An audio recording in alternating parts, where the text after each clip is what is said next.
Controlled burning of or cutting of heather where it's accessible is an important management tool of heather moorlands.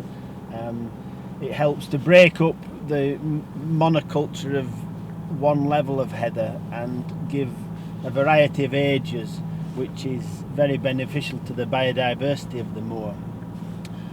Ground nesting birds need a whole variety of ages of heather and habitat. They need taller, older heather that can be anything up to 20, 30 years old, provides them with shelter, and the young, smaller heather provides tender shoots for them to feed on.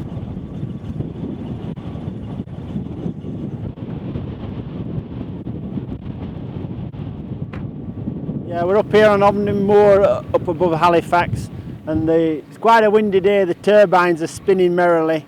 We're surrounded by frost and snow, and you wouldn't believe it in these conditions, but some colleagues of mine were out burning this weekend, doing controlled burning on an adjacent moor.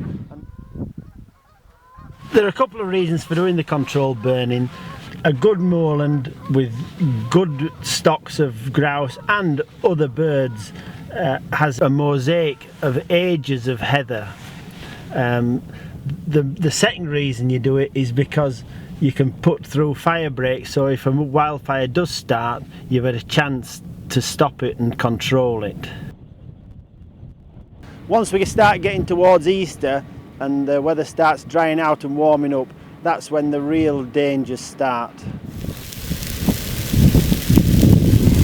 9 years ago at Easter we had a fire on the adjacent, literally the adjacent moor to this, and we lost 1,000 acres of good moorland. The fire just swept from one end to the other. The fire brigade were there in numbers, the gamekeepers were there in numbers, but we just could do nothing. Things have moved on from there, equipment's better, but also the training and the cooperation between the fire brigade, fire services and the farmers and the gamekeepers is much better. And we now work together and are coordinated through a fire operations group which is funded through organisations like Pennine Prospect, and it's helping to coordinate raising of awareness of wildfires and the damage that they can cause. So here we are walking across a piece that was burnt last year, and you can see there's absolutely no cover. If you look in front there, you get a good contrast to see the amount of herbage that was lost in that fire and how it's going to bound to affect the habitat and the nesting sites for these birds.